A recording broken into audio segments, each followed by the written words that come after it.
And next week, New Jersey Supreme Court will consider a case centering around whether a defendant's rap lyrics can be admissible in trial. It's a subject that's gotten a lot of attention.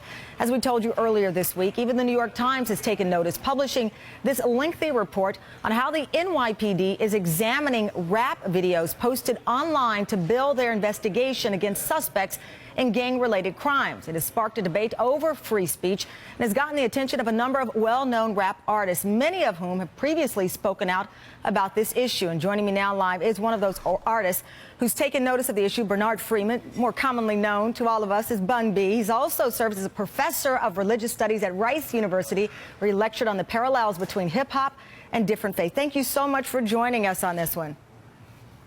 Thank you for having me. Let me start by saying you have people who will say if someone goes on YouTube or has a rap song and they are speaking of a crime, in some cases murder, robbery, felons, and it turns out that it is true, why shouldn't that be used against them in court? How do you explain where this becomes a free speech issue? Well, I mean, if someone chooses to incriminate themselves, then that's their own thing. I think that the problem is that, once we open this door to start just going through everyone's rap lyrics to try to find crime in there, I think that's where we have the problem. And it's also interesting that this article in the New York Times just came out, but in reality, you, Chamillionaire, many other brilliant rappers, philosophers, people who really try to educate folks about the community and what they perhaps don't understand through ignorance. Why this is so important for you and others regarding the issue of free speech, and that in some cases it does boil down to simply profiling or police officers not understanding. Well, we already know that racial or social, profiling is not acceptable in this society, but yet and still we still have issues like this popping up in place.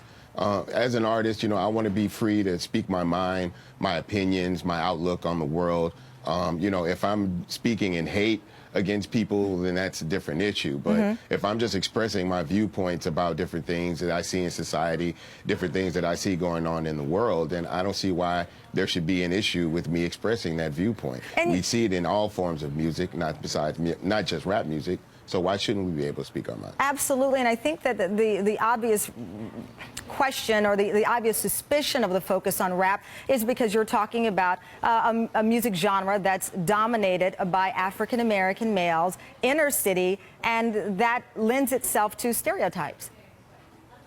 Well, there's no, going around the fact that a lot of people that we see that are popular in rap music today do come from the inner cities, but most of them are speaking about what's going on in their inner cities and trying to let the world see a closer view of what's happening in their communities. A lot of people are upset with it. They're not proud of what's going on in their society, especially in the neighborhoods that they live in, and they want to speak about it. They want to let the world know how ugly it is in their everyday life, so that possibly once we shine a light on these type of things, we can start to affect change. But I want to shine the light on something else that at least one of our staffers, I'm from Dallas, you guys are from Houston, which in Dallas, of course, we kind of say Houston is not Texas. Nevertheless, with that disclaimer, oh, wow.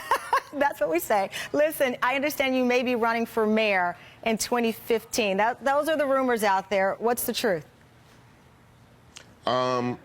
I don't think I'm going to be able to run in 2015. It's just not practical. I haven't had any real experience in the political world. I would probably, if I would look to run for mayor, I'd probably want to start somewhere in city council, get the feel of local politics, get my hands dirty, so to speak. Not dirty, though, but, kind of, dip my feet in the water and get a feel for it. Right. Being the mayor of a major metropolitan city like Houston is probably not an easy job.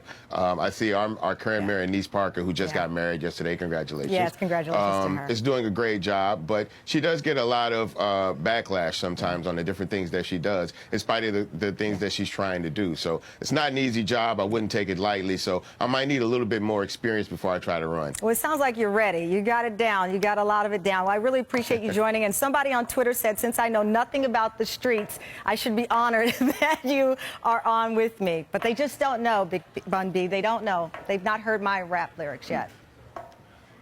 Oh, they don't know you about that life. Okay. They don't know. Thank you so much. And thank you for laughing at my pretty lame joke there. Take it easy. I'll talk to you soon. Thank you. Thank you. Still ahead, a Little League coach is suing one of his teenage players after he says the boy injured him during a victory celebration on the field. That's coming up in today's Gut Check. And I don't want any tweets about my Bun B interview and me not being hip enough.